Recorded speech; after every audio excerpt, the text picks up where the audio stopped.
Indudablemente que ha sido toda una aventura este tiempo en que Dios me ha permitido grabar estudios bíblicos y subirlos a la red.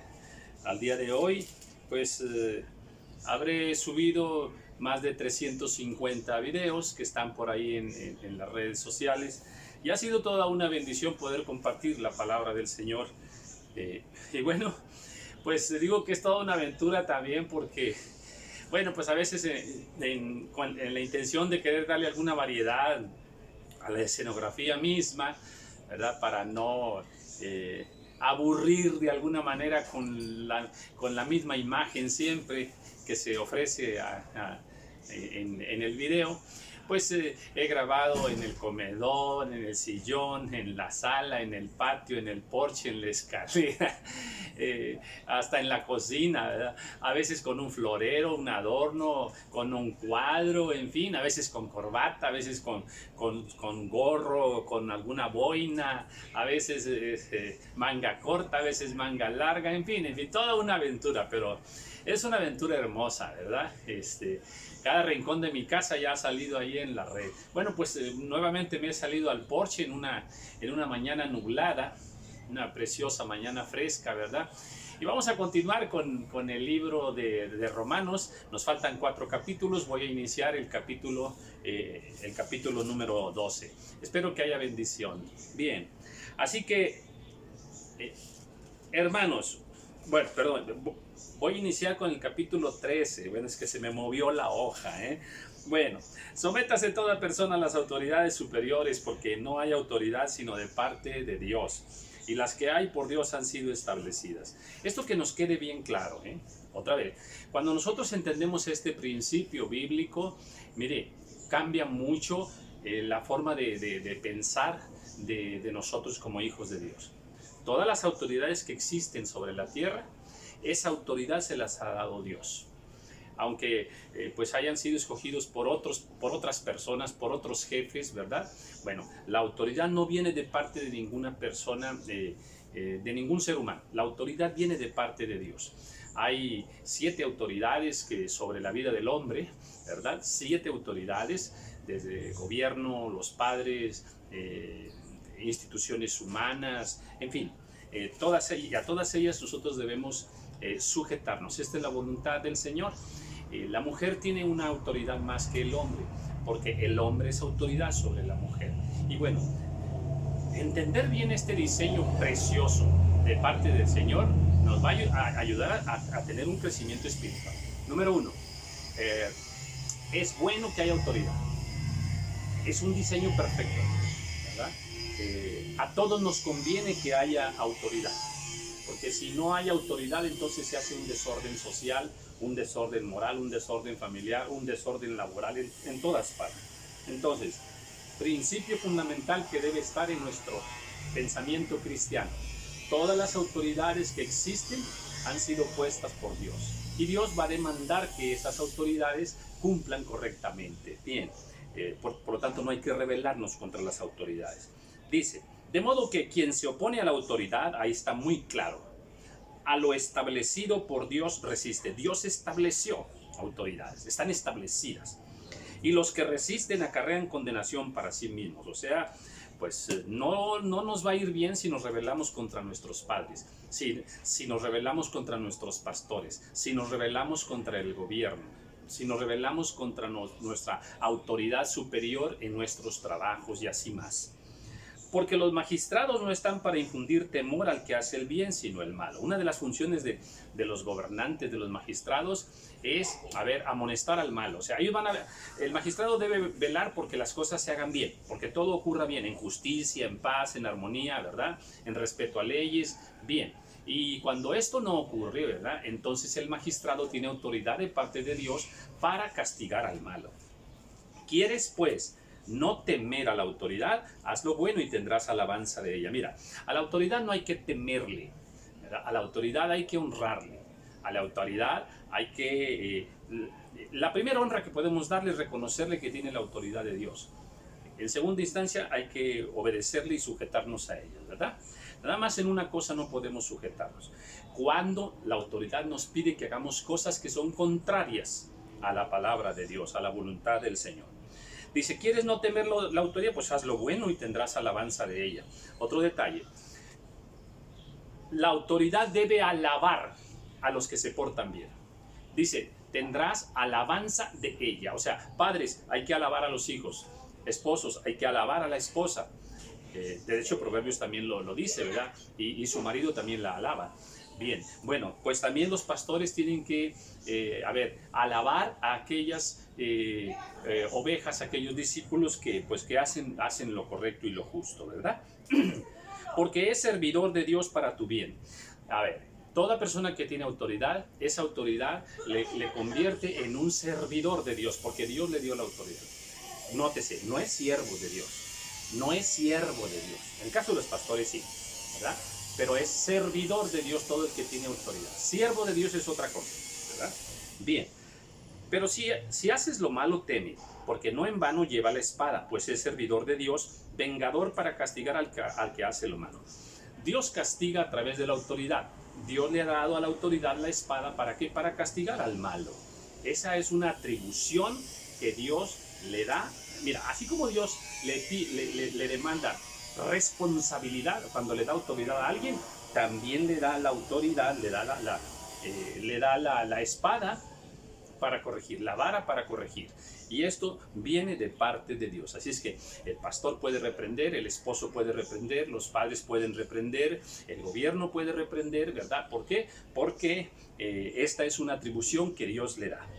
Porque es servidor de Dios para tu bien. Pero si haces lo malo, teme, porque no en vano lleva la espada, pues es servidor de Dios, vengador para castigar al que hace lo malo. Ya lo leí por segunda vez. Por lo cual es necesario estarles sujetos, no solamente por razón del castigo, sino también por causa de la conciencia.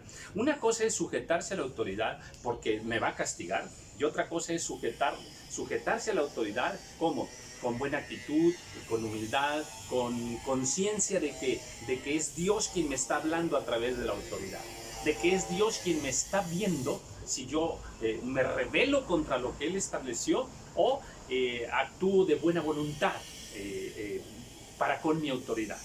Lo mejor es esta segunda parte, hacerlo por causa de la conciencia como hijos de Dios, de la conciencia como cristianos. Pues por esto pagáis también los tributos, o sea, hay que pagar los impuestos, hay que pagar los tributos, porque son servidores de Dios que atienden continuamente a esto mismo. Ahora, y si tú tienes autoridad, entiende, tienes que atender a esto, tienes que velar por esto, pagad a todos lo que debéis. Al que tributo, al que impuesto, al que respeto, al que honra. A ver, Dios quiere que no tengamos deudas, que paguemos, ¿verdad? Si pediste prestado, devuélvelo. O sea, si debes impuestos, pues págalos. O sea, paga a todo lo que debes. Al que tributo, al que honra, ¿verdad? Bueno, esto es justo. ¿Debes honrar a tus padres? Sí. ¿No lo has hecho? Entonces tienes una deuda con tus padres. Págales lo que le debes. Y así. Entonces, aplica a todo, y bueno, se podría hablar mucho más de esto, pero tengo que continuar con el estudio, ¿verdad? Esposa, ¿no has respetado a tu esposo? ¿No has respetado a tu esposo? Entonces, ¿sabes que tienes una deuda? Págale el respeto que le debes. Y así, te repito, aplica en todos los órdenes de la vida, como trabajadores, como ciudadanos, en fin. Ampliemos nuestro criterio de la palabra del Señor y vamos a ser muy bendecidos al aplicar correctamente todas estas enseñanzas. Dios nos las da para aplicarlas en todo orden de la vida. Versículo 8, estoy en el capítulo 13. No debáis a nadie nada, sino el amaros unos a otros, porque el que ama al prójimo ha cumplido la ley. A ver, Dios quiere que aprendamos a amar al prójimo y que nos amemos todos, ¿verdad? Los padres que amen a los hijos que amemos a los padres, en fin, que nos amemos todos. Si no lo hemos hecho, entonces estamos en deuda. Les debemos amor. A lo mejor le debemos mucho amor a nuestros vecinos o a nuestros familiares. ¿A quién le debemos? Hay que pagarle, porque este es un mandato del Señor, amén.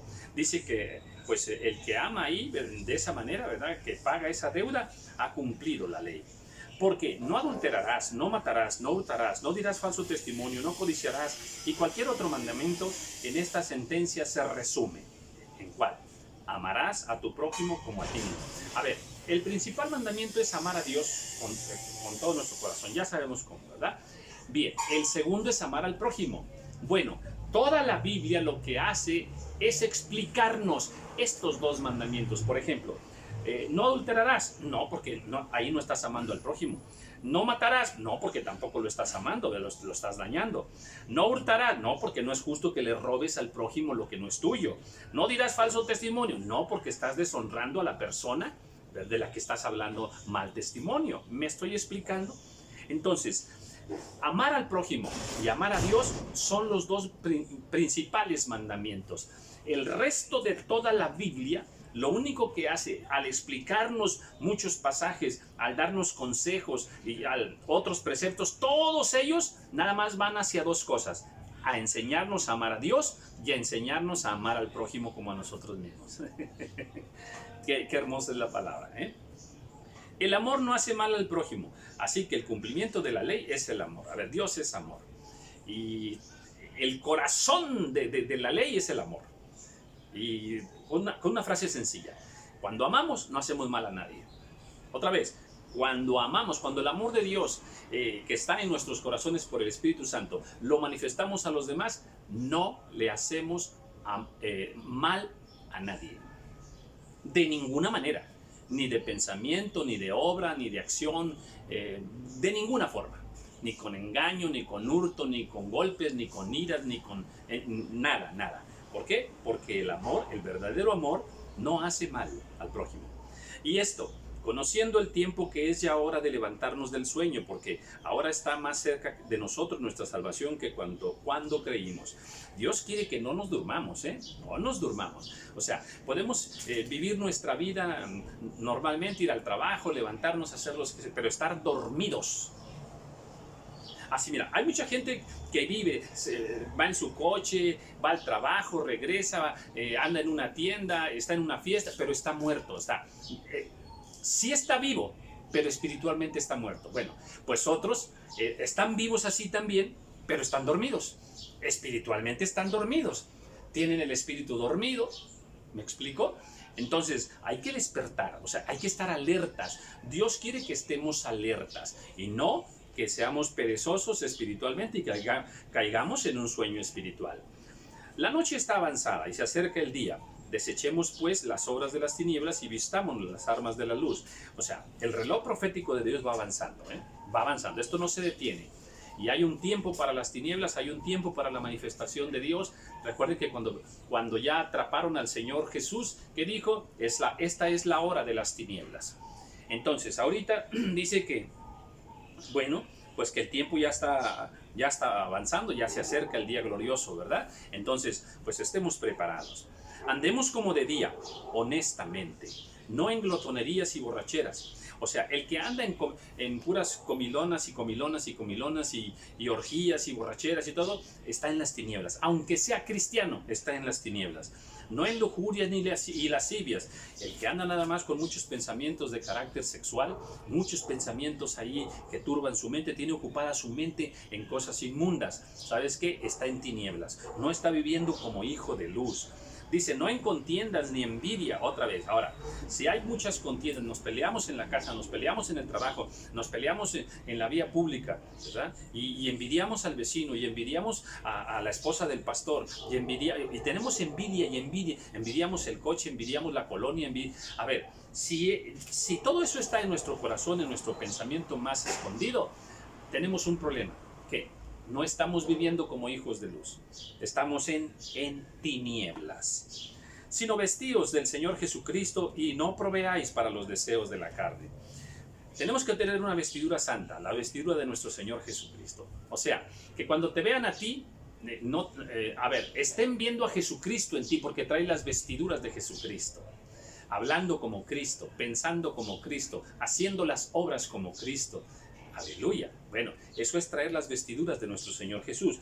Y dice, y no proveáis para los deseos de la carne. A ver, la carne está presta siempre para pecar, para hacer cosas malas. Bien, proveer para los deseos de la carne es que tú pones tu persona en circunstancias carnales. Vamos a decir, a ver, tenías unos amigos antes de ser cristiano, unos amigos con los que te dabas unas buenas borracheras o hacías cosas malas. Bueno, si te juntas con esos amigos ahora, fíjate bien, estás proveyéndole a tu carne, ¿verdad? Estás alimentando tu carne y pronto van a hacer el deseo de hacer lo mismo que hacías. ¿Ok? Si dedicas muchas horas a ver la televisión, programas de televisión, películas, estás proveyéndole a tu carne alimento carnal. ¿Para qué?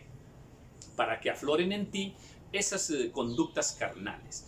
Entonces, no le proveamos a la carne, no alimentemos la carne para que sus deseos salgan. Mejor alimentemos el espíritu con cosas espirituales. Capítulo 14. Recibid al débil en la fe, pero no para contender sobre opiniones, porque uno cree que se ha de comer de todo. Otro, que es débil, come legumbres. El que come no menosprecie al que no come. Y el que no come no juzgue al que come, porque Dios lo ha recibido. A ver, aquí hay tres cosas muy valiosas. Para empezar, hay débiles en la fe y hay fuertes en la fe. Otra vez, ahí está esa diferencia. Hay débiles en la fe y fuertes en la fe. Los que nos consideremos fuertes en la fe, tengamos mucho cuidado de que con nuestras actitudes no lastimemos, no lesionemos la fe de los débiles. Ahora, luego dice que hay diferencias, ¿verdad? Uno cree que se puede comer de todo y otro dice que no, ¿verdad? A ver, fíjense bien. Para empezar, siempre van a existir esas diferencias doctrinales, ¿verdad? Y bueno, habrá que ir a la palabra para encontrar la verdad de Dios y estar claros convencidos en cuál es la voluntad de Dios para nuestras vidas. Bien, a ver, pero también dice que el que es débil, come legumbres. El que es débil come legumbres. Fíjate cómo le llama al que solo come legumbres. ¿Entendiste eso? El que es débil solo come legumbres. ¿Entendimos?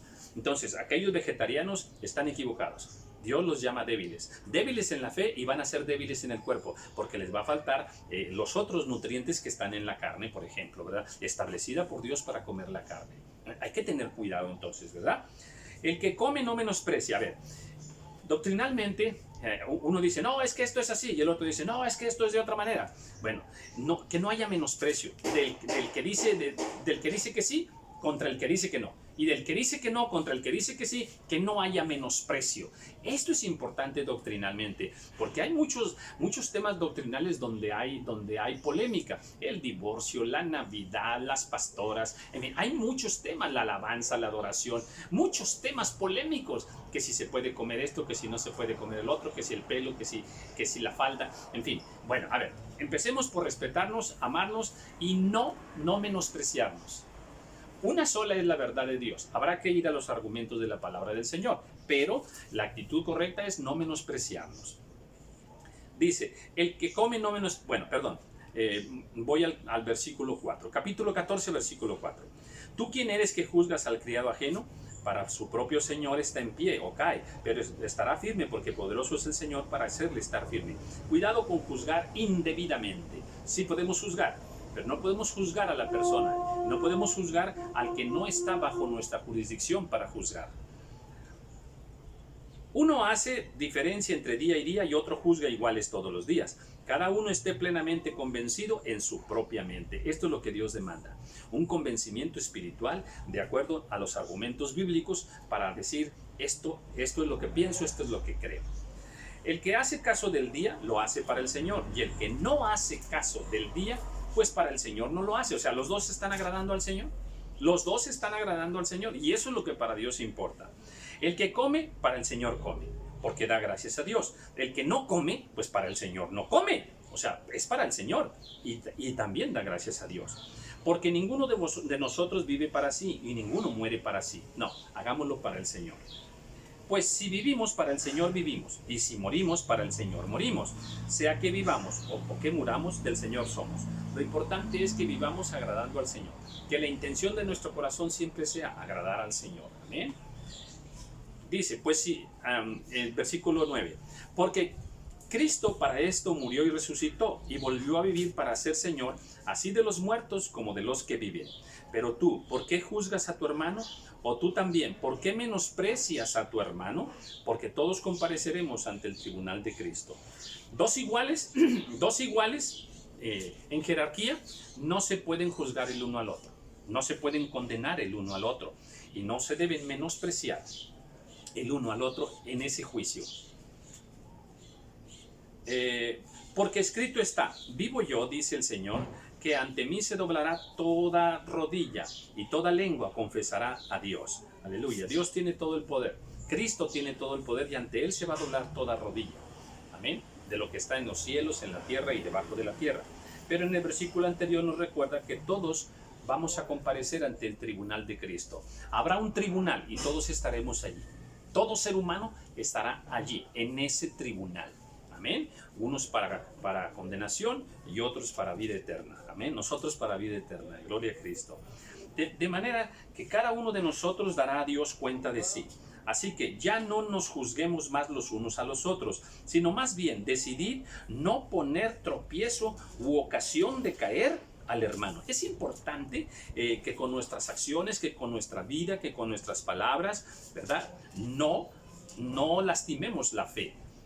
No ofendamos a los hermanos, ¿verdad? No los hagamos tropezar, ¿verdad? Que su fe se termine y que se vayan, no sé, no los lastimemos de tal manera que abandonen la fe cristiana, digamos así, por culpa nuestra, vamos a decirlo así, por nuestro mal testimonio, porque los ofendimos, porque los dañamos, porque les quedamos muy mal en alguna circunstancia, ¿verdad? No, hay que tener mucho cuidado para que no hagamos tropezar a ninguna persona.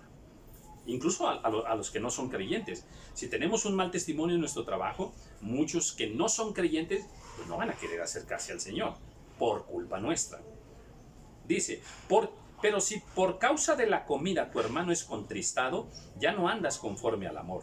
No hagas que por la comida tuya se pierda aquel por quien murió Cristo. Ni por el coche, ni por el dinero, ni por la comida, ni por ninguna circunstancia, ¿verdad? Hagamos que la fe de los hermanos, ¿verdad? Les venga a ser, nuestro mal testimonio les venga a ser de tropiezo. La comida no es importante, lo importante es que se salve la persona. Nuestro dinero no es importante, lo importante es que se salve la persona. Nuestro coche no es importante. Amén, sino que la persona alcance la salvación. No sea pues vituperado vuestro bien, porque el reino de Dios no es comida ni bebida, sino justicia, paz y gozo en el Espíritu Santo. Bien, más importante que el coche, más importante que el dinero, más importante que nuestra camisa, más importante que cualquier artículo, ¿verdad? Más importante que una casa, más importante que nuestra posición en el trabajo, más importante que todo eso es la justicia y la paz en medio de nosotros. Nosotros brindar justicia y paz a todos. Esto es la perfecta voluntad de Dios, pero solo se puede hacer con el Espíritu Santo. Dice aquí justicia, paz y gozo en el Espíritu Santo. El gozo es importante, amén. Entonces, evitemos las contiendas, los conflictos y dañar con nuestras acciones a toda persona, creyente o no creyente, amén. Entendiendo que la unidad en el Señor, el amor de Dios, la paz de Dios es mucho más importante la justicia de Dios, amén. Y no establecer nuestros propios criterios y con ello entrar en contiendas, en luchas y dañemos y sea vituperado el nombre de Cristo. Porque el que en esto sirve a Cristo agrada a Dios y es aprobado por los hombres. Así que sigamos lo que contribuye a la paz y a la mutua edificación. Tenemos que edificarnos mutuamente. Sé un buen cristiano allí en tu congregación. Sé un buen cristiano donde, también en tu casa, en tu trabajo. ¿De qué manera? Edifica siempre la vida de los demás. ¿Qué es edificar la vida de los demás? Que cuando platican contigo, cuando están contigo, cuando te escuchan hablar, estás llenándolos de amor, llenándolos de fe y de esperanza. O sea, edifica su vida espiritual, los fortaleces, los llevas hacia el conocimiento de Dios, les añades sabiduría, les compartes de tu alegría y de tu gozo. Aleluya. Así ellos llevarán alegría y gozo a sus casas. Estamos edificando, ¿verdad?, sus vidas. Es importante edificar sus vidas. No destruyas la obra de Dios por causa de la comida. Todo todas las cosas a la verdad son limpias, pero es malo que el hombre haga tropezar a otros con lo que come. Bueno es no comer carne, ni beber vino, ni nada en que tu hermano tropiece, o se ofenda, o se debilite. Este es el parámetro. No hagamos nada para con los hermanos de la fe o familiares también, donde por causa de aquello que hagamos, que digamos, ¿verdad?, ofendamos, hagamos tropezar o se debilite la fe de aquella persona. No hagamos nada que lastime a las personas. Este es el mandato del Señor. ¿Tienes tú fe? Pues tenla para contigo delante de Dios. Bienaventurado el que no se condena a sí mismo en lo que aprueba. Cuidado, porque a veces estas cosas que nosotros aprobamos, ¿verdad?, no lo estamos haciendo de la manera correcta y con ello nos condenamos nosotros mismos, ¿saben? Haciendo algo bueno, si ofendemos, ¿verdad? Otra vez, si por medio de la comida ofendemos, si por medio de las cosas materiales ofendemos, ¿verdad?, aunque estamos cuidando nuestro bien material, lo estamos cuidando de alguna manera, eso es bueno. Bueno, pues haciendo digamos, ese acto, ¿verdad?, de cuidar lo nuestro, de alguna manera cuidarlo, ¿verdad? Pero si en el cuidar aquello lastimamos o dañamos a los demás, entonces pues en eso que aprobamos nos estamos condenando. O sea, lo bueno es que cuidamos aquel artículo, lo malo es que ofendemos. ¿Y qué es más? ¿Qué pesa más? La ofensa. La ofensa. Entonces cuidado con lo que aprobamos. Aquí terminamos con este último versículo. Pero el que duda sobre lo que come es condenado, porque no lo hace con fe, y todo lo que no proviene de fe es pecado. Bien, nuestro camino es la fe, el justo por la fe vivirá. Todo lo que no es de fe, todo lo que no es de fe es pecado. Amén. Aquí termina el capítulo 14 de Romanos, nos faltará solamente un video, y vuelvo a reiterar, bueno, pues compartiendo con ustedes desde mi casa en diferentes escenarios. Ya todos hasta conocen el ladrido del perro de aquí, vecino, ¿verdad? Y, me ha acompañado ese ladrido en muchos videos, y bueno, me gozo, doy gloria al Señor. Bueno, pues dejo esta palabra para bendición de sus vidas. Amén.